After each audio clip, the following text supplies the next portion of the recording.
I sat in the living room of what I thought was my home when my son Derek stood over me, his face twisted with rage. His wife Jessica lurked behind him, arms crossed, wearing that smirk I had come to despise. Derek's voice cracked as he screamed those words that would change everything between us. If I refused the nursing home, I had to leave tonight. Right now, I felt the betrayal cut deep, but I stayed calm. I had been expecting this moment. Standing slowly, I looked my son straight in the eye, allowed myself a slight smile, and said simply, "I'll pack." I walked upstairs to my bedroom and closed the door behind me. My hands were steady as I reached for my suitcase from the closet. Even though my heart was breaking into pieces I wasn't sure could ever be put back together. How had it come to this? How had the little boy I raised, the son I loved more than my own life, turned into this cruel stranger downstairs? I began folding my clothes methodically, placing each item with care. My name is Cameron Westfield. I'm 68 years old, and until 2 minutes ago, I believed I still had a family. My wife Martha passed away from cancer 2 years back. We had been married for 43 years. After she died, I sold our house in Connecticut and moved in with Derek temporarily. At least, that's what I told myself it would be. Temporary. For the first few months, things seemed fine. Derek and Jessica welcomed me. We had dinners together. I helped around the house, paid for groceries, tried not to be a burden. But 6 months ago, something changed. The warmth disappeared. Derek stopped making eye contact. Jessica's smile became forced, then vanished entirely. The complaints started small. I was too loud in the morning. I left dishes in the sink. I watched television shows they didn't like. Then the comments got sharper, meaner. Suggestions that maybe I should think about my options for the future. I packed my medications into a small bag, making sure I had everything. Beta blockers for my blood pressure. The Parkinson's medication I started taking 8 months ago. That diagnosis had been a shock, but my doctor assured me it was early stage, manageable. My mind was still sharp. My body just had a few tremors sometimes. I found Martha's letter tucked in my sock drawer. She had written it 2 weeks before she died, when she knew the end was close. I unfolded the worn paper and read her words again. "Cameron, be strong, and remember who you are. Don't let anyone diminish you, not even family. Especially not family. You are worth more than you know." Downstairs, I heard Derek and Jessica laughing. Actually laughing. I could make out Jessica's voice saying something about redecorating his room, and Derek responding with excitement about finally having that home office he wanted. They were already erasing me from their lives before I had even left the house. I gathered my important documents from the drawer where I kept them. Birth certificate, social security card, investment statements, bank records, legal papers. I had been very careful about keeping these close over the past few months. I had a feeling I might need them. Then I did something Derek didn't know about.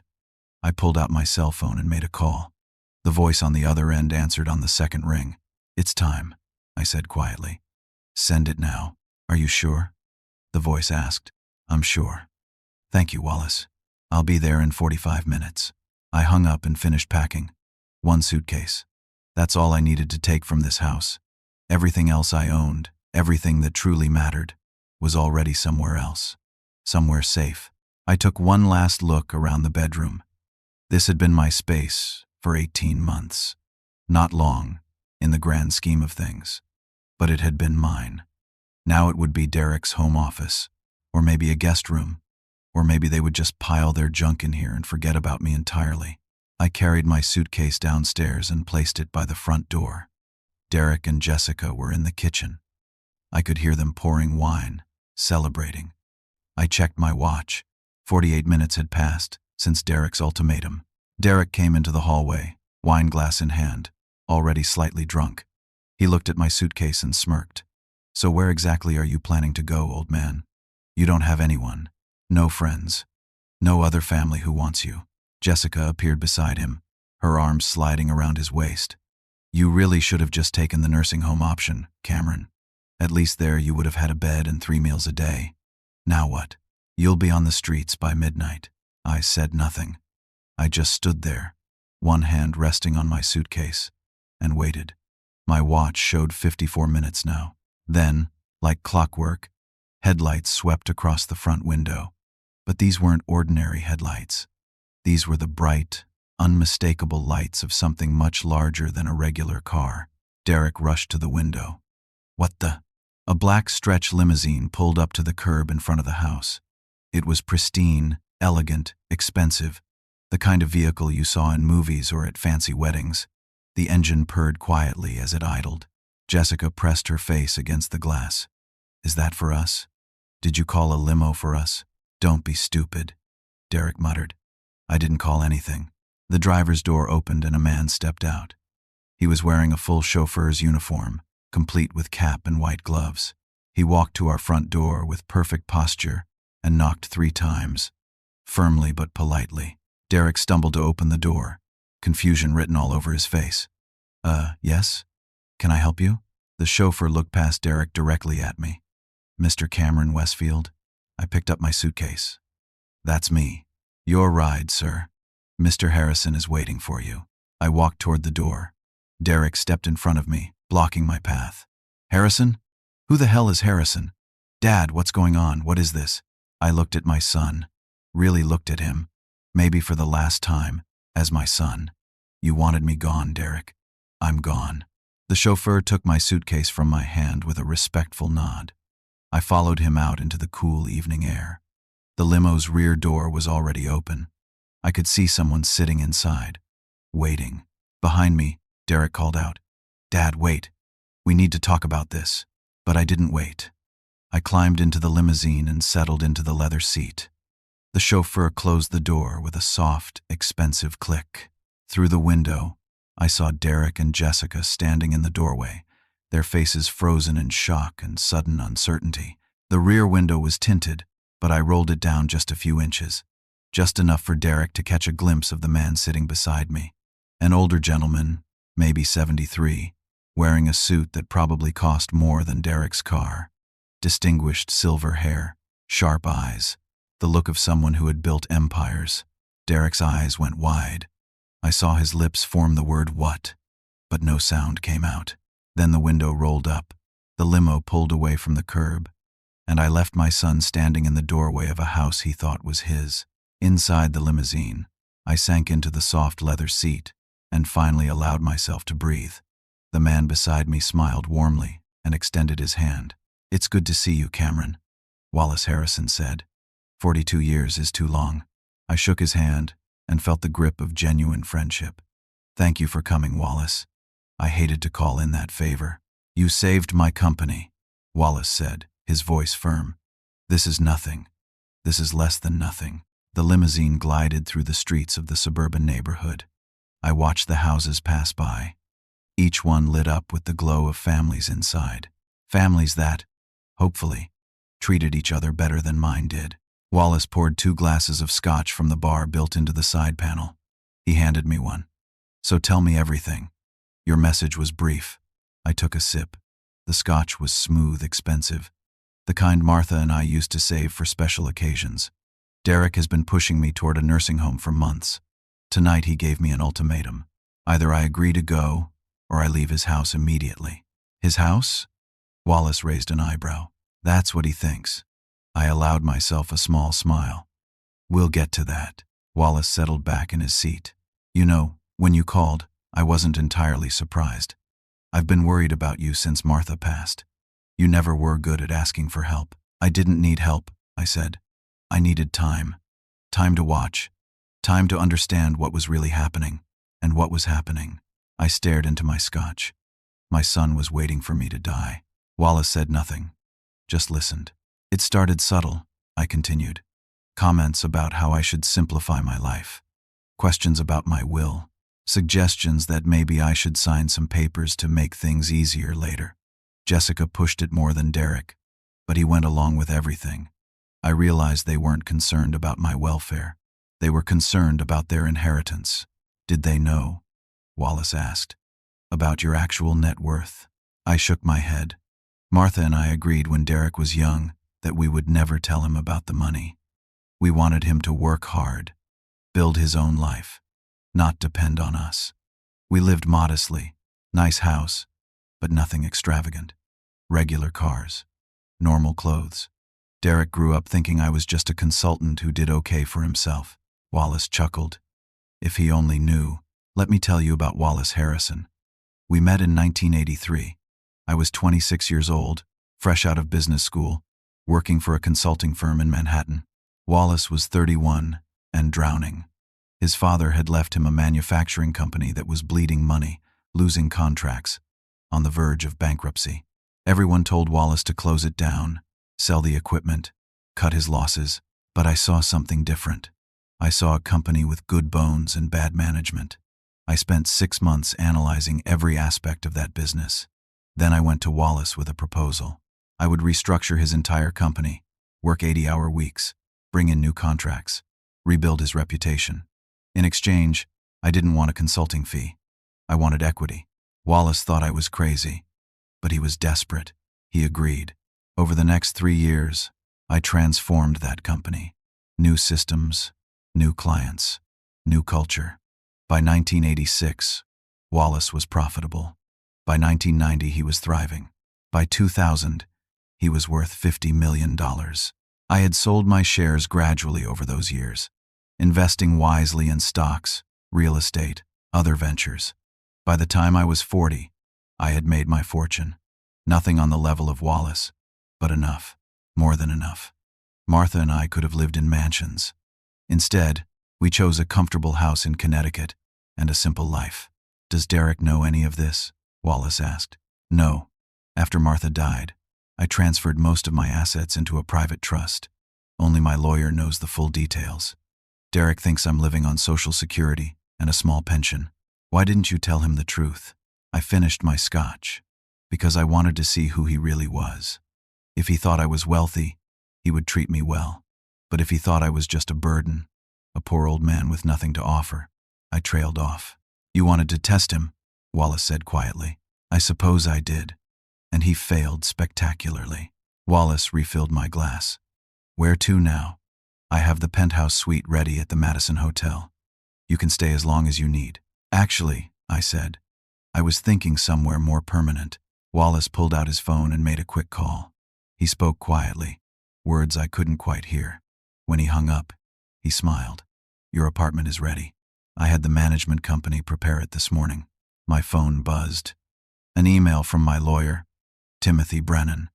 Attached were scanned copies of documents. Deed to the house where Derek lived. Mortgage papers. Everything I needed. I opened the deed and looked at the name on the title. Cameron Westfield. Not Derek Westfield. Derek didn't own that house. I did. I had bought it 5 years ago as an investment property. When Derek and his wife were looking for a place, I offered to let them rent it cheaply, below market rate. Over time, Derek just started calling it his house, and I never corrected him. Let him think what he wanted to think. You know Derek will come looking, Wallace said, breaking my thoughts.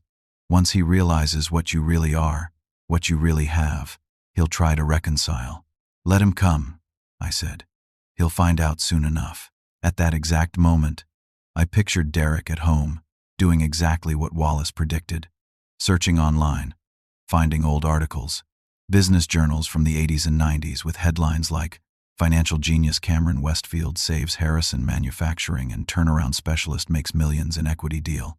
I could almost see Derek's face draining of color as he scrolled through page after page of my professional history, articles about my consulting firm, profiles in business magazines, photos of me from 20 years ago, shaking hands with CEOs, accepting awards, speaking at conferences, and Jessica beside him, her eyes getting wider and wider as she calculated just how much money they had just thrown out of their house. How rich are we talking? Jessica would demand, and Derek would stammer, millions, maybe tens of millions. I don't know. Why didn't he ever tell us? The limousine pulled up to a high-rise building in the heart of the city. Doorman, marble lobby. The kind of place where apartments started at $3,000 a month and went up from there. Wallace smiled. Home sweet home. We rode the elevator to the 14th floor. Wallace handed me a key. It's fully furnished. I took the liberty of having some of your things moved from storage. I opened the door and stepped into a beautiful 2-bedroom apartment. Hardwood floors, modern kitchen, floor-to-ceiling windows overlooking the city, furniture in warm earth tones. And on the bookshelf, I saw some of my old books, photo albums, Martha's paintings that she had done as a hobby. Wallace, this is too much. You bought this apartment 8 years ago, Wallace reminded me. It's been rented out until last month. It's yours, Cameron. I just had it prepared. I walked to the window and looked out at the city lights. Somewhere out there, Derek was panicking. His phone was probably ringing nonstop as he tried to call me, leaving voicemail after voicemail. I pulled out my phone and saw 15 missed calls from Derek. 12 voicemails. I didn't listen to a single one. I just silenced the phone and put it in my pocket. Feeling vindicated? Wallace asked. No, I said honestly. Just sad. But I won't be disrespected in my final years. I won't be thrown away like garbage. Wallace put a hand on my shoulder. You're a good man, Cameron. You deserve better from your son. Maybe I raised him wrong. Maybe I should have been stricter, taught him more about respect. You can't blame yourself for his choices. He's a grown man. I nodded, but the guilt was there anyway. What father doesn't wonder where he went wrong? Wallace left around 10 that night, promising to check on me in the morning. I unpacked my single suitcase, took my evening medications, and sat in the living room in the dark, just looking out at the city. My phone buzzed again. Another call from Derek. I watched it ring until it went to voicemail. Then I turned off the phone entirely. Tomorrow, I would start figuring out what came next. But tonight, I just needed to sit with the loss. The loss of my son. The loss of the family I thought I had. Martha's letter was still in my pocket. I took it out and read it again by the light of the city outside my window. Be strong and remember who you are. Don't let anyone diminish you. I'm trying, Martha, I whispered into the empty apartment. I'm trying. 2 days passed. 2 days of peace in my apartment. Morning coffee by the window. No one yelling at me or making me feel like a burden. Wallace stopped by each morning to check on me. We had breakfast together, talked about old times, made plans. But on the third morning, Wallace arrived with a serious expression. We need to talk about Derek, he said, settling into the chair across from me. I had been expecting this. What about him? He's been calling my office. Somehow he found out about our connection. He's desperate to reach you. Let him be desperate. Wallace leaned forward. Cameron, I think you need to know what Derek is facing. What he's done. That got my attention. What do you mean? I took the liberty of having someone look into Derek's finances. A private investigator I've used before. Very discreet. Wallace pulled out a folder from his briefcase. The results came back this morning. I opened the folder and started reading. With each page, my stomach dropped further. Derek had taken out a second mortgage on the house 6 months ago. My house. The house I owned. And to do that, he had forged my signature on the documents. That's fraud, I said, my voice barely above a whisper. Yes, it is, Wallace confirmed. I kept reading. The second mortgage was for $300,000. That was serious money. Where did the money go? That's where it gets interesting. Jessica convinced Derek to invest in her brother's startup company. Some tech venture that was supposed to be the next big thing. Let me guess. It wasn't. Wallace shook his head. The brother was running a scam. He took money from multiple investors, including Derek, and disappeared. The whole thing collapsed 4 months ago. The money is gone. All of it. I sat back in my chair, processing this information. So Derek is broke. Worse than broke. He's drowning in debt. The second mortgage payments are crushing him. He's behind on his regular bills. His credit cards are maxed out. And now, without you there paying for groceries, utilities, helping with expenses, Wallace didn't need to finish the sentence. That's why they wanted me in a nursing home. They were planning to sell the house. With you safely tucked away in a facility, they figured they could put the house on the market, pay off the mortgages, and pocket whatever was left. Except they can't sell it, I said slowly. Because I own it. Exactly. I looked at the papers again. My signature on the mortgage documents. Except it wasn't my signature. It was close, but not quite right. Derek had practiced. But he wasn't good enough to fool an expert. You could press charges, Wallace said carefully. Have him arrested for forgery and fraud. The words hung in the air. Have my own son arrested. Put him in jail. He's still my son, I said. I know. But Cameron, he stole from you. He tried to have you locked away in a home. He threw you out of your own house. I know what he did. I stood up and walked to the window. My hands were shaking, and not from the Parkinson's. This was anger and heartbreak mixed together. Wallace gave me space. Let me think. What would Martha do? I asked out loud. Martha would tell you to protect yourself, Wallace said gently. She would tell you that love doesn't mean accepting abuse. He was right. Martha had been the strongest person I ever knew. She would never have tolerated this kind of treatment. I need time, I said finally. Time to decide what to do. Of course. But Cameron, there's something else you should know. I turned to face him. What? Derek knows about the house. My investigator said Derek went to the county clerk's office yesterday and pulled the property records. He knows you own it. He knows he's been living in your house all this time. That changed things. Derek wasn't just ignorant anymore. He was aware. And yet, he still hadn't tried to make real amends. Has he apologized? I asked. No. According to my investigator, Derek immediately went to a lawyer to see if there was any way he could claim ownership through adverse possession or tenant rights. I actually laughed, bitter and sharp. He's still trying to take from me. I'm afraid so. That afternoon, I was sitting in my apartment reading when the building intercom buzzed. The doorman's voice came through. Mr. Westfield, there's a Derek Westfield here to see you. He says he's your son. Should I send him up? Here we go, I thought. No. Tell him I don't wish to see him. Yes, sir. 5 minutes later, the intercom buzzed again. I apologize, Mr. Westfield, but your son is causing a scene in the lobby. He's refusing to leave. He's yelling about elder abuse and manipulation. Should I call the police? I sighed. Yes, please do. I watched from my window. 20 minutes later, 2 police cars pulled up outside. I saw Derek being escorted out of the building. He was gesturing wildly, pointing up at the building, clearly telling the officers some story. The officers talked to the doorman. Then they talked to Derek. Then one of them made a phone call, probably checking records, probably confirming that I was of sound mind and that Derek had no legal right to see me. Finally, after what seemed like an hour, the police gave Derek a warning and he left. But I saw the look on his face as he glanced back at my building. It wasn't regret. It wasn't sorrow. It was rage. That night, Wallace called me. Derek just left my house, he said. He tracked down my address and showed up demanding to see you. What did you tell him? I told him you were safe, healthy, and exercising your right to choose who you spend time with. He didn't take it well. I can imagine.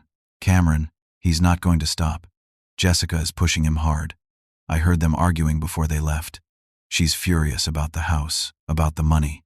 She's telling Derek he needs to do whatever it takes. Whatever it takes to do what? To get control of your assets. I felt a chill run down my spine. What are you saying? I'm saying watch your back. Document everything. Keep records. And maybe, Wallace hesitated, maybe talk to a lawyer about protecting yourself. After we hung up, I sat in the dark again, thinking, this wasn't over. This was just beginning. Derek wasn't going to walk away. He was going to fight. And if he was going to fight, I needed to be ready. I pulled out my phone and called Timothy Brennan, my lawyer. Timothy, it's Cameron. I need to see you first thing tomorrow morning. We need to talk about protecting my assets and my legal rights. Of course, Cameron. What's going on? My son is about to declare war on me, and I need to make sure I'm prepared. 1 week later, I received legal papers by courier. I knew what they were before I even opened the envelope. Derek was suing me for conservatorship. The petition claimed I was mentally incompetent due to age and illness, unable to make sound decisions, and in need of a guardian to manage my finances and medical care. I read through the document with growing disbelief. Derek painted a picture of a confused, declining old man who had been manipulated by predatory individuals into making rash decisions. He claimed I had given away money to strangers, that I was forgetting things, that I was unsafe living alone. None of it was true. But it was all written in official legal language, filed with the court, and now I had to defend myself. I called Timothy immediately. I saw the petition, he said. I've already started preparing our response. Can they really do this? Can they take away my rights? They can try. But Cameron, you're sharp as a tack. We have documentation of your mental competency, medical records, financial records showing years of sound decision-making. They'll have a hard time proving their case, but they'll try. Yes, they will. And I suspect they'll bring in medical experts who will claim your Parkinson's disease affects your cognitive function. It doesn't. My neurologist has said repeatedly that it's early stage. Motor symptoms only. I know. And we'll have your neurologist testify to that. But conservatorship cases can be tricky. Judges err on the side of caution when it comes to elderly people. They'd rather protect someone who doesn't need protection than fail to protect someone who does. So what do? We fight. Hard. I'm going to recommend you undergo a full psychiatric evaluation by an independent expert. We'll show the court that you're completely competent. We'll present your financial records showing sophisticated investment decisions. We'll demonstrate that you've been managing your own affairs brilliantly for decades. A court date was scheduled for 6 weeks out. In the meantime, Timothy recommended I hire an attorney who specialized in elder law. He gave me a name, Patricia Brennan. No relation, just coincidence on the last name. I met Patricia 3 days later in her downtown office. She was in her 50s, sharp-eyed, with gray hair pulled back in a professional bun.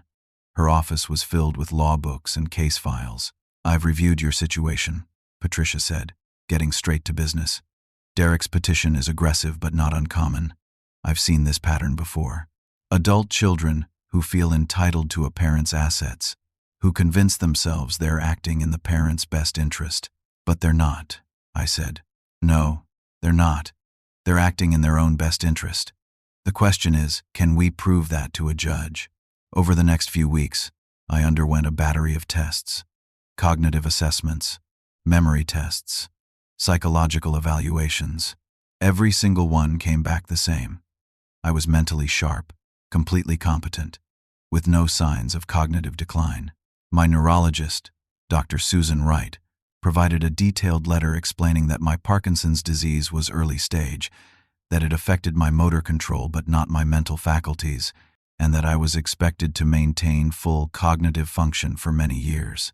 Timothy and Patricia built a strong case. But then, 3 weeks before the trial, Derek's lawyers made their move. They filed a motion for emergency temporary conservatorship, claiming I was in immediate danger and needed protection right away. The hearing was scheduled for the next day. This is a common tactic, Patricia explained over the phone. They're trying to get temporary control before the main trial. If they succeed, Derek will have legal authority over your finances and medical decisions until the full hearing. Can they win? In emergency hearings, judges often grant temporary measures just to be safe. We need to be prepared. The emergency hearing was in a small courtroom. Derek and Jessica sat with their lawyer, a slick-looking man in an expensive suit. I sat with Patricia and Timothy. Derek's lawyer spoke first. He painted a dramatic picture of an elderly man who had recently suffered health problems, who had isolated himself from family, who was vulnerable to manipulation. Your Honor, the lawyer said, Mr. Westfield is 78 years old. 68. Patricia corrected immediately. The lawyer didn't miss a beat. Excuse me, 68 years old, with a recent diagnosis of Parkinson's disease. He left his family home suddenly, moved into an expensive apartment, and has cut off all contact with his son. We believe he may be under undue influence. Then Derek took the stand. He lied smoothly, convincingly. He claimed I had been confused, forgetting conversations, making strange financial decisions. He said he was worried about my safety, that he only wanted to help. He actually cried. Real tears. I watched my son perform for the judge and felt something inside me die. Patricia cross-examined him carefully. Mr. Westfield, do you know who owns the house you're currently living in? Derek hesitated. My father and I have an arrangement. That's not what I asked. Who owns the house? It's complicated. It's actually quite simple. Your father owns the house. You don't own the house. Isn't that correct? He lets us live there. So you're a tenant. Derek's jaw tightened. We have an arrangement. Patricia presented my medical evaluations, my cognitive test results, letters from my doctors. But the judge looked concerned. An elderly man with Parkinson's, living alone, estranged from his family. It fit a narrative of vulnerability. "I'm going to order a temporary conservatorship," the judge said, pending the full hearing. "Mr. Derek Westfield will have limited authority to ensure his father's bills are paid and medical needs are met. Full financial control will be addressed at the main trial in 3 weeks." My heart sank. Patricia immediately objected, but the judge had made his decision. Walking out of the courthouse, I felt the weight of it. Derek now had some control over my life. Limited, but real. "Don't panic," Patricia said. "Temporary orders get overturned all the time at the main hearing. We have 3 weeks to build an even stronger case." But when I got home that evening, I found an envelope taped to my apartment door. Inside was an eviction notice. Derek had used his new authority to stop payment on my rent. The building management was giving me 30 days to vacate. I called Patricia immediately. "That bastard," she hissed. "He can't do that. The temporary order doesn't give him authority to make those kinds of decisions. Apparently the building management doesn't know that. They just know my rent wasn't paid. I'll file an emergency motion tomorrow. We'll get this reversed." But the damage was done. Derek had made his first move, and it was clear he wasn't going to play fair. That night, I lay awake in my apartment, staring at the ceiling. I had underestimated my son. I thought he would back down when he realized I wasn't helpless. Instead, he had declared all-out war. My phone rang at 2 in the morning. Unknown number. I almost didn't answer, but something made me pick up. "Dad." Derek's voice, slurred slightly. He had been drinking. "Dad, I don't want to do this. Come home. We can work this out. Just come home, and we'll forget everything. You threw me out, Derek. You told me to leave. I know. I was angry. I made a mistake. But we're family. Family forgives. Family also respects each other. Something you never learned. Dad, please." His voice broke. For a moment, he sounded like the little boy I used to read bedtime stories to. "I need you to come home. I need." He stopped himself. "You need my money," I finished for him. "That's what this is really about." Silence on the other end. Then, his voice changed. Colder. "Fine, if that's how you want to play it. I tried to make this easy. Now we do it the hard way." He hung up. I held the phone in my shaking hand and realized that whatever relationship I had with my son was officially over. This wasn't a family dispute anymore. This was a legal battle, and only one of us was going to win. 2 weeks before the main trial, I received a phone call that changed everything. My niece Emily, my brother's daughter, called from California. "Uncle Cameron," she said, her voice concerned. "Derek called me. He said you're sick and not thinking clearly. He said people are manipulating you. Is that true?" I took a deep breath. Emily was 35, a teacher, someone I had always liked but hadn't stayed close with over the years. My brother had died 10 years ago from a heart attack, and Emily and I only talked on birthdays and holidays. "Emily, it's complicated. Derek and I are having a disagreement. He said you have Parkinson's disease. Is that true?" "Yes, but it's early stage. It doesn't affect my mind, only my motor control sometimes. He said you moved out suddenly and won't talk to him. He's worried about you, Uncle Cameron. We all are." That word, "we," worried me. Who's we? Derek called several of us in the family. Cousin Linda, Aunt Margaret, me. We're concerned. Maybe Derek is right. Maybe you need help. I tried to explain the real situation, but I could hear the doubt in her voice. Derek had gotten to her first, planted his version of events. Anything I said now would sound like denial, like confusion. "Emily, I'm fine. I'm competent.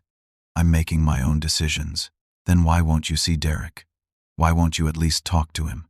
"Because he threw me out of his house and is now trying to take away my legal rights through the court system. He says he's doing that to protect you, that you're not thinking clearly." And there it was. Derek's narrative had spread through my family like a virus. I was the confused old man who needed protection from himself. "Emily, I'd like you to come visit. Come see me. Let me show you I'm fine." "Actually," she said, "I already booked a flight. I'm coming in tomorrow. Derek suggested we all sit down together and talk this through as a family. My stomach dropped. A family meeting. An intervention. Who else is coming? Just me for now. But Linda might fly out next week if needed. The next day, Emily arrived. I met her at my apartment, and she looked surprised by what she saw. Nice building. Beautiful apartment. I was well dressed. Clean. Clearly taking care of myself. Uncle Cameron, this place is lovely. Thank you. I've been comfortable here. We talked for an hour. I showed her my medical records, explained the situation with Derek, tried to help her understand. She seemed to believe me, or at least, she seemed less certain of Derek's version. But then Derek arrived. Apparently he had told Emily he was coming too, but hadn't told me. Emily had agreed to this family meeting, and I had walked right into it. Wallace was there with me, thank God. He had stopped by to check on me and ended up staying when Derek showed up. We all sat in my living room. Derek, Jessica, Emily, Wallace, and me. The tension was thick enough to cut. Derek started with an apology. Dad, I'm sorry about how things happened. I was stressed. I said things I didn't mean. I want us to be a family again. Then drop the conservatorship petition, I said. I can't do that. Not until I know you're really okay. I am okay. Dad, you have Parkinson's. You're living alone.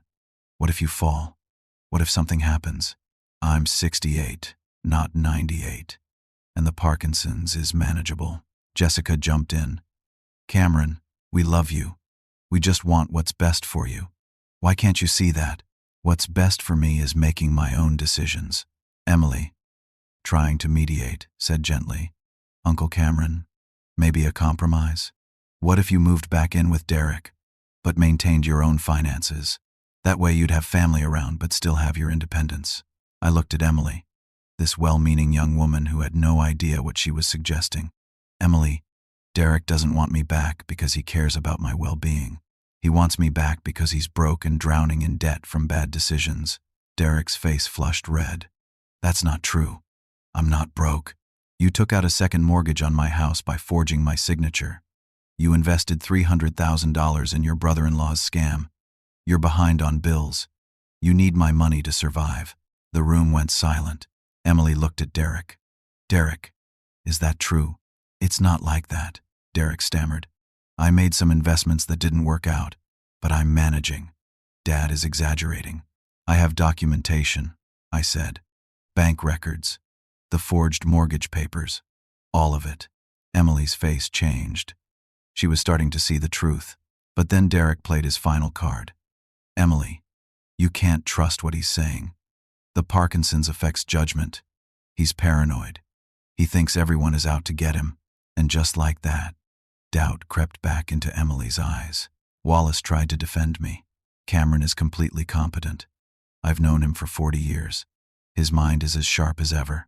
But Emily looked at Wallace with suspicion. And who are you exactly? Derek said there are people around Cameron who might be taking advantage of him. Wallace Harrison, he said firmly. CEO of Harrison Manufacturing. Cameron saved my company in the 80s. We've been friends ever since. Or, Derek suggested smoothly, you have a financial interest in keeping my father under your influence. That's absurd, Wallace snapped. The meeting ended badly. Emily left confused and uncertain. She told me she needed time to think, to process everything. She hugged me goodbye, but I could see she didn't know who to believe. After they all left, I sat with Wallace in the empty apartment. That didn't go well, Wallace said. No, it didn't. The next day, my stress caught up with me. I woke up with severe tremors, worse than I had experienced in months. My left hand shook uncontrollably. My balance was off. The Parkinson's, aggravated by stress, was flaring up. I took my medication and tried to rest, but it didn't help much. Around noon, I decided to go for a walk, get some air, clear my head. Maybe that would calm me down. I made it to the corner store 3 blocks from my apartment. I was reaching for a bottle of orange juice when my hand tremored violently and I knocked over an entire display. Bottles crashed to the floor. People stared. The store clerk rushed over. Sir, are you okay? I'm fine, I said, embarrassed. I'm sorry. I'll pay for the damage. But my balance was off. As I bent down to start picking up bottles, I lost my footing and fell. Not hard, but enough to scare me. My hip hit the floor. Other customers helped me up. Someone called an ambulance. I protested, said I was fine, but they insisted. At the hospital, doctors examined me. Nothing broken, just a bruised hip. They wanted to keep me overnight for observation, make sure the fall hadn't caused any internal injuries. But the worst part happened the next morning. Derek showed up at the hospital. Somehow he had found out I was there. He walked into my room, wearing his concerned son mask, talking to my doctors like he was my caretaker. "How did he fall?" Derek asked the doctor. "Has this happened before?" "The fall was related to a Parkinson's episode," the doctor explained, "combined with what appears to be significant stress. He's been under stress because he's living alone," Derek said smoothly. "I've been trying to convince him to move back home where family can watch over him, but he refuses." The doctor made notes in my chart. I could see Derek's words being written down, becoming part of my official medical record. "Mr. Westfield," the doctor said to me, "do you have support at home? Someone who can check on you?" "I'm fine," I said. This was just a bad day. It happens sometimes with Parkinson's, but I could see the doctor's concern. An elderly man living alone, a recent fall, a son expressing worry. It all fit a pattern they had been trained to recognize. Derek stayed after the doctor left. He sat in the chair beside my bed and spoke quietly. "Dad, this is getting out of hand. Look at you. You fell in a store. You could have really hurt yourself." "I'm fine." "You're not fine. And you know what? I filed an emergency petition this morning. I'm asking the judge to expedite the conservatorship hearing. I'm going to argue that you're in immediate danger living alone." I felt panic rising in my chest. "You can't do that." "I just did. The hearing is in 2 days. And now I have medical evidence that you're unsafe. The doctors documented your fall, your Parkinson's episode, everything. Get out of my room." "Dad, get out." Derek left, but the damage was done. He had what he needed. Medical documentation of a fall, of declining health, of risk. The next day, I was released from the hospital. Wallace picked me up and drove me home. But when we got to my apartment building, there was an eviction notice on my door. Final notice. I had 7 days to vacate. Derek used his temporary conservatorship authority to block the rent payment again, Patricia explained when I called her. "And this time, the building management isn't waiting. They want you out." "Where am I supposed to go?" "You can stay with me," Wallace offered immediately. I was homeless. Derek had temporary control of my finances. I had just had a public fall that was now in my medical records. The conservatorship trial was in 2 days. I was losing, and Derek was winning. That night, I sat in Wallace's guest room and pulled out Martha's letter one more time. "Be strong, and remember who you are." But I didn't feel strong. I felt old, tired, and beaten down. How had it come to this? How had my own son managed to back me into this corner? I thought about giving up. Thought about just letting Derek have what he wanted. At least then I could have peace.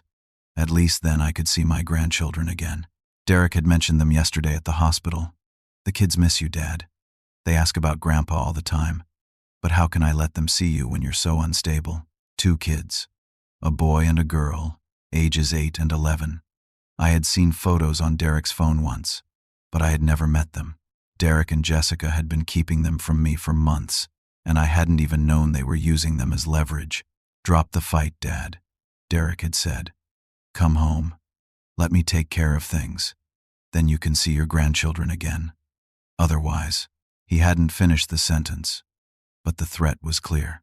I lay in the dark in Wallace's guest room and cried for the first time since Martha died. Cried for the son I had lost. Cried for the family that had been stolen from me. Cried for the years I had left that were being poisoned by this battle. And I almost gave up. Almost. 3 days before the main trial, I made a decision. I would fight. Not because I was certain I would win, but because Martha wouldn't want me to surrender to injustice. Because my grandchildren deserved to know a grandfather who stood up for himself. Because giving in to Derek's manipulation would only teach him that cruelty works. I met with Patricia and Timothy in Patricia's office. They spread documents across the conference table. Okay, Patricia said. Let's go through everything we have. Timothy opened the forensic accountant's report. We can prove Derek stole over $50,000 through forged checks and unauthorized credit card use. We can prove he forged your signature on the second mortgage documents. We have a clear paper trail. And we have your medical evaluations, Patricia added. Every single doctor says you're mentally competent. Your Parkinson's diagnosis works in our favor because it shows you're actively managing a health condition responsibly. You're not in denial. You're taking care of yourself. But Derek has the fall on record, I said, and the temporary conservatorship order, and family members who think I'm declining. Patricia nodded. Those are challenges. But here's what we also have. Motive. Derek is drowning in debt. He forged documents to steal from you. He kicked you out of your own house. This isn't about protecting you. This is about controlling your assets. Will the judge see it that way? If we present the evidence correctly, yes. That night, Wallace came to check on me in the guest room. Can't sleep? He asked. Too much on my mind. Wallace sat in the chair by the window. I've been thinking about something. About what you're really fighting for here. My independence. Yes, but it's more than that. You're fighting for dignity. For the right to be treated with respect in your own family. That matters, Cameron. That's worth fighting for. Even if I lose everything else, you won't lose everything. Worst case scenario, you lose the court case and we appeal. I'll help you fight this for as long as it takes. You've already done so much. You saved my life 40 years ago. You saved my company, my family. Everything I have exists because you took a chance on me. This is nothing. The day before the trial, Patricia called with news. Cameron, I need you to come to the office. Now. Something happened. When I arrived, Patricia was watching a video on her laptop. She turned the screen toward me. It was security footage from Wallace's front door camera. The night Derek and Jessica had come to confront me. The sound quality was surprisingly clear. I heard Jessica's voice. You selfish old man. We needed that money. Your money is just sitting there while we struggle. And Derek's response, you weren't using it. You owe me. I'm your son. Patricia stopped the video. Wallace gave me this footage yesterday. I had it analyzed to make sure it's authentic and admissible. It is. This proves their real motive, I said slowly. Exactly. This isn't about concern for your welfare. This is about greed, about entitlement. The judge needs to see this. But then Patricia's expression darkened. There's something else. Derek filed a last-minute motion this morning.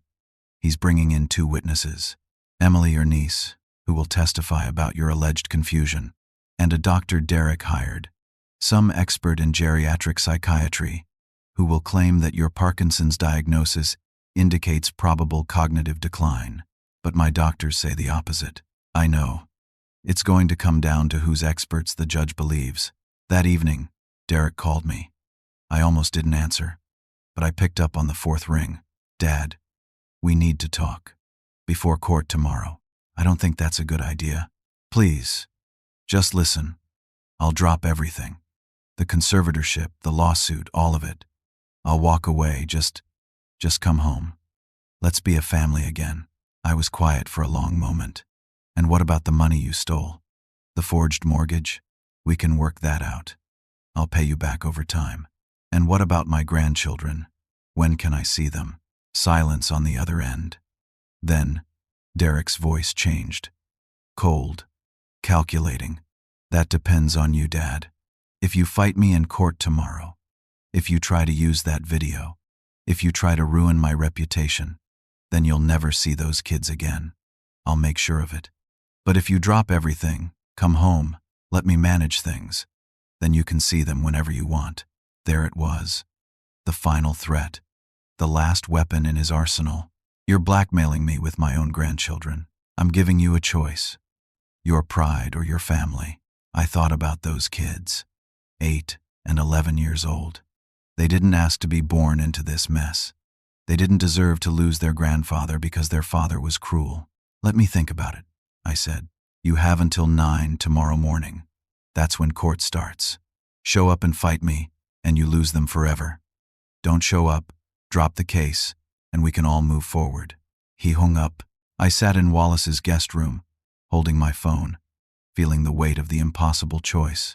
Justice or family, dignity or grandchildren, victory or peace. I called Patricia. "He's bluffing," she said immediately after I told her about Derek's threat. "He can't legally keep your grandchildren from you.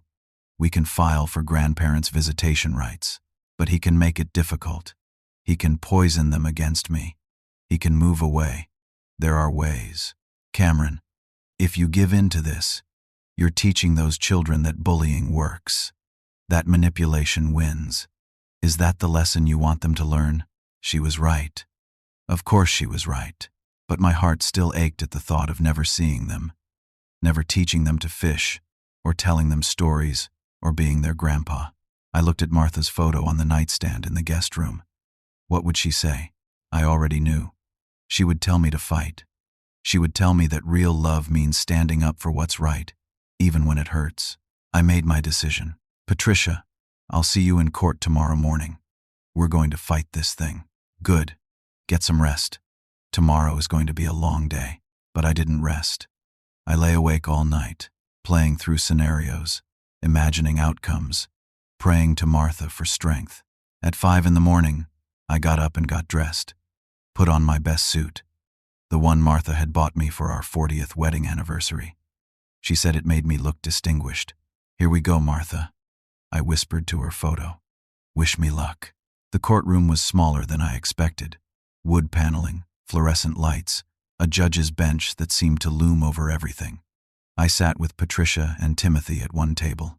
Derek, Jessica, and their lawyer sat at another. Derek wouldn't look at me. Jessica stared straight ahead, her jaw set in determination. The judge entered. Honorable Sandra Martinez, a woman in her early 60s with sharp eyes and a no-nonsense demeanor. Everyone stood, then sat. "We're here for the matter of Derek Westfield's petition for conservatorship over Cameron Westfield," the judge said. "I've reviewed the preliminary filings. Mr. Caldwell, you may present your case." Derek's lawyer stood. His name was Richard Caldwell, and he looked like he cost a lot of money, probably more money than Derek had, which meant Derek was going into even more debt for this. Caldwell presented his case smoothly. He called Derek to the stand first. Derek testified about his concerns. He claimed I had become forgetful, confused. He said I had made impulsive decisions like moving out suddenly. He painted a picture of a loving son, worried about his declining father. He lied so convincingly, I almost believed him myself. "Mr. Westfield," Caldwell said, "can you tell the court about the incident at the grocery store?" "My father fell," Derek said, his voice full of fake concern. "He had a Parkinson's episode and fell in public. He could have been seriously hurt. That's when I knew he couldn't live safely alone anymore." Caldwell introduced the hospital records, medical documentation of the fall, of the Parkinson's, of my overnight stay. Then he called his expert witness, Dr. Raymond Fletcher, a geriatric psychiatrist. Dr. Fletcher had never met me, but he had reviewed my medical records and had formed an opinion. "In my professional assessment," Dr. Fletcher said, "a 68-year-old man with Parkinson's disease living alone presents significant risk factors. The disease is progressive. Cognitive decline often follows motor symptoms. Given the documented fall and the patient's isolation from family support, I would recommend supervised living arrangements." Patricia cross-examined him aggressively. "Dr. Fletcher, have you personally evaluated Mr. Cameron Westfield?" "No, but I've reviewed his medical records." "So you've never spoken to him, never tested his cognitive function, never assessed his actual mental state?" "That's correct. And you're aware that 3 other doctors who have personally evaluated Mr. Westfield found him to be completely mentally competent?" "I've read their reports, yes, but no further questions." Then Caldwell called Emily to the stand. My niece looked uncomfortable, but she had agreed to testify for Derek. "Miss Emily Davis," Caldwell said, "when you visited your uncle, did he seem confused to you?" "Well, he seemed stressed. He was talking about Derek trying to steal from him, about conspiracies. It seemed a bit paranoid, honestly." "Did he provide evidence of these claims?" "He showed me some papers, but I couldn't really follow what he was saying. It was complicated and he seemed agitated. Patricia cross-examined. Miss Davis, how often do you see your uncle? Not often. Maybe once or twice a year. So you're not familiar with his normal behavior patterns? I guess not. And when he showed you papers, did you actually read them carefully? Or did you just assume he was confused? Emily hesitated. I didn't read them very carefully. So you can't actually testify to whether his claims were valid or not, can you? No, I suppose not. After Emily stepped down, it was our turn. Patricia called the forensic accountant first. He presented a detailed analysis of Derek's access to my accounts, showing the pattern of theft. Small amounts at first, then larger. Forged checks, unauthorized credit card charges. Over $50,000 total. The judge's expression changed as she listened. She started taking notes. Then Patricia called my neurologist, Dr. Susan Wright. Dr. Wright, Patricia asked, in your professional opinion, does Mr. Westfield's Parkinson's disease affect his cognitive function? No, Dr. Wright said firmly. Cameron has early-stage Parkinson's disease that affects his motor control. He experiences tremors and occasional balance issues, particularly under stress. But his cognitive function is completely intact. I've administered multiple tests over the past 8 months. His memory, reasoning, and judgment are all excellent. Is he capable of managing his own affairs? Absolutely. In fact, he's one of the most organized and mentally sharp patients I have. Thank you, Dr. Wright. Patricia then called my longtime physician, who testified about my overall health. Then she called a psychiatrist who had evaluated me 2 weeks prior and found no signs of cognitive impairment. 3 doctors against 1. All of them had actually examined me, unlike Derek's expert. Then Patricia introduced the security footage from Wallace's house. The courtroom fell silent as Jessica's voice filled the room. You selfish old man. We needed that money. Derek's voice. You weren't using it. You owe me. I watched the judge's face as she listened. Watched her expression harden. When the video ended, Patricia said, Your Honor, this is what this case is really about. Not concern for Mr. Westfield's welfare, greed, entitlement, a son who believes he's owed his father's money while his father is still alive. Then Patricia called me to the stand. I walked up, placed my hand on the Bible, swore to tell the truth. My hand trembled slightly, the Parkinson's acting up from stress, but I kept my voice steady. Patricia asked me to tell my story. So I did. I explained how Martha and I had built our lives, how we lived modestly to teach Derek humility, how I had made my fortune but never flaunted it, how, after Martha died, I moved in with Derek temporarily. I described the slow change in Derek's behavior, the coldness, the complaints, the increasing pressure to sign papers, to move into a nursing home, to simplify my affairs. I explained the ultimatum. The night Derek threw me out of my own house. And how did that make you feel? Patricia asked gently. Like I had failed as a father, I said honestly. Like I had raised a son who saw me as a burden instead of a person. I explained about the forged mortgage, the stolen money, the lies to the family. Mr. Westfield, Patricia said, do you believe your son is concerned about your welfare? I looked at Derek for the first time that day. He still wouldn't meet my eyes. No, I said. I believe my son is concerned about my bank account. Caldwell cross-examined me, trying to make me seem confused, forgetful. He asked rapid-fire questions, tried to trip me up, but I had been expecting this. I answered clearly, specifically, with dates and details. I didn't stumble once. Finally, the judge called for closing arguments. Caldwell went first, arguing that despite everything, Derek was acting out of love and concern, that the evidence of my Parkinson's and the fall indicated I needed supervision. Patricia stood for our closing. Your Honor, this case is about respect. Cameron Westfield is a brilliant man who built a successful career, raised a family, and managed his finances expertly for decades. He has Parkinson's disease, yes, but it doesn't affect his mind. He had one bad day where stress caused a fall. That doesn't make him incompetent. What makes this case different is the motive. Derek Westfield isn't trying to protect his father. He's trying to control his father's assets. We've proven theft, We've proven forgery. We've proven that Derek's concern only appeared after he found out about his father's wealth. Cameron Westfield deserves the right to live his final years with dignity, making his own choices, spending time with people who value him, not people who see him as a bank account to drain. The judge was quiet for a long moment, reviewing her notes. "I've heard compelling arguments from both sides," she said finally, "but I keep coming back to a few key facts. Mr. Cameron Westfield has been evaluated by multiple medical professionals who all agree he is mentally competent. The one expert who says otherwise never actually examined him. That's significant. Second, the evidence of financial theft and forgery is concerning. Very concerning. Mr. Derek Westfield, you forged your father's signature on a mortgage document. That's fraud. You stole over $50,000 from his accounts. Those aren't the actions of someone concerned about welfare.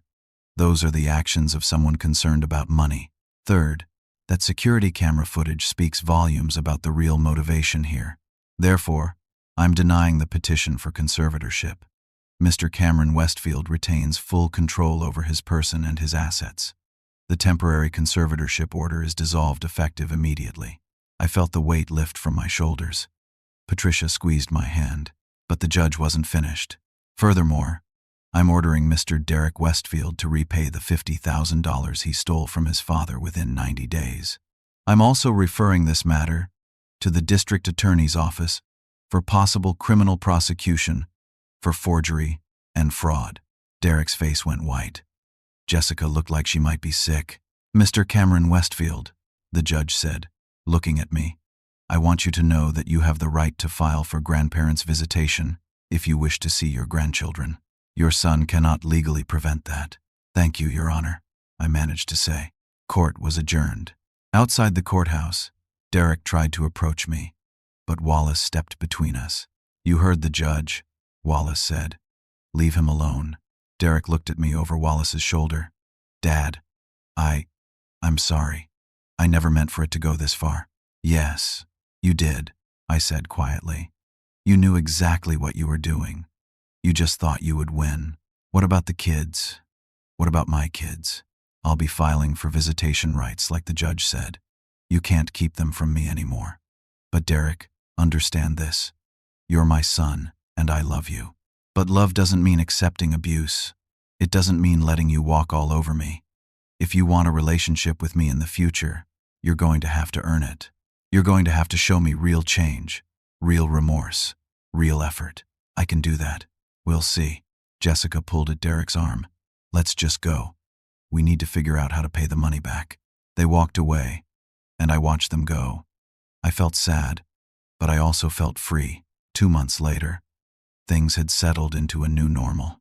I was back in my apartment, fully in control of my life and my assets. Derek had lost the house after I foreclosed on the mortgage he couldn't pay. The second mortgage was in default. He and Jessica had moved to a small rental apartment across town. Derek was working 2 jobs trying to pay back the $50,000 he owed me. The district attorney had decided not to press criminal charges after Derek agreed to make full restitution and attend counseling. I had mixed feelings about that, but ultimately it was out of my hands. I had filed for grandparents' visitation rights, and the court had granted me 2 weekends a month with my grandchildren. The first time I met them was awkward but sweet. They were cautious at first, not sure what to make of this grandfather they had heard about but never really known. But kids are resilient.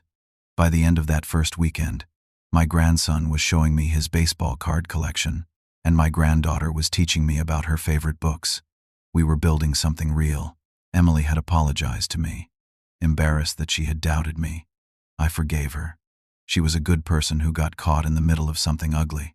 Wallace and I had dinner together twice a week now. Sometimes at restaurants, sometimes just takeout in my apartment, talking about everything and nothing. I still had Parkinson's. The tremors came and went, but I was managing it, staying active, following my doctor's orders. Some days were harder than others, but I was living on my own terms. One evening, I sat on my balcony, watching the sunset, a glass of scotch in my hand. Wallace had just left after one of our dinners. My phone rang. Derek's name appeared on the screen. I almost didn't answer, but something made me pick up. Dad, Derek's voice said, I just wanted to say, I've been going to therapy like the court ordered, and I'm starting to understand some things. About entitlement, about respect, about how I treated you. That's good, Derek. I know I can't undo what I did. I know I hurt you. But I want you to know I'm trying to change. Really trying. I hope you are. The kids talk about you all the time. They love spending time with you. I love spending time with them too. Maybe someday we could try again. You and me. Not about money. Just about being father and son. I looked out at the city lights, thought about everything that had happened, everything I had learned. Maybe, I said. But Derek, you have to understand something. The door isn't locked, but you have to knock, and you have to mean it. Real change takes time. Earning trust back takes effort. I'm willing to see if you're capable of that, but only if you're serious. I am. I promise. We'll see. After we hung up, I pulled out Martha's photo from my wallet. I had been carrying it every day since she died. I stayed strong. I whispered to her image, just like you asked. I didn't let anyone diminish me, not even our son. The sunset painted the sky in shades of orange and gold. My hand trembled slightly as I raised my glass in a toast to Martha, to Wallace, to the life I had fought so hard to keep. I had learned something important through all of this. Age doesn't make you powerless. Only surrender does. Dignity isn't given, it's claimed. And love without respect is just control. Family should be a source of strength, not pain. And if your family can't give you that, it's okay to set boundaries. It's okay to protect yourself. It's okay to demand better treatment, even from those you love most. I spent my career helping other people solve problems, fix businesses, turn around failing companies. But I had never really stood up for myself in my personal life. I had let Derek treat me badly for months, hoping it would get better, hoping love would be enough.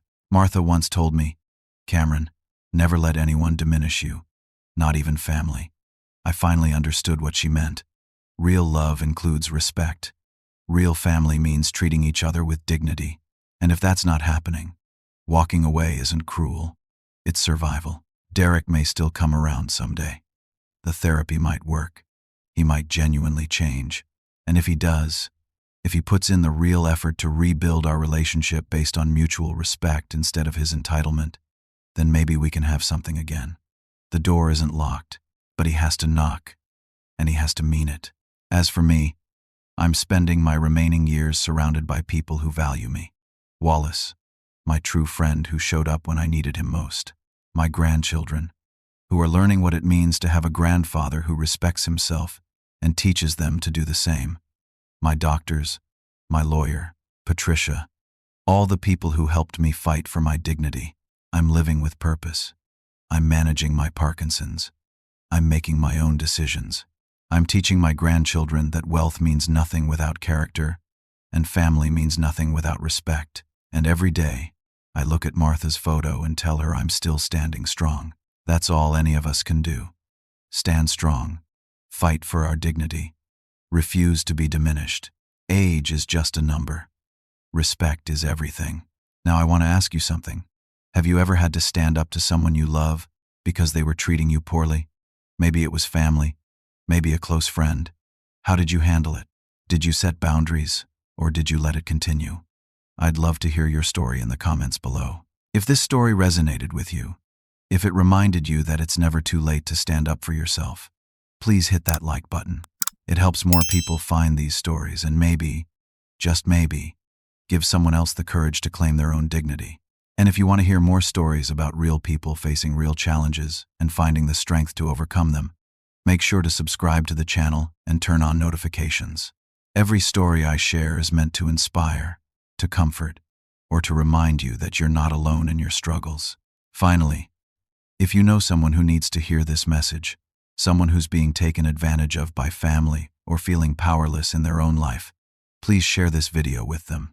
Sometimes, we all need a reminder that we're worth fighting for. Thank you for listening to my story. Thank you for being part of this community. And remember, never let anyone diminish you, not even family, especially not family. May you all find the strength to live with dignity and the courage to demand the respect you deserve.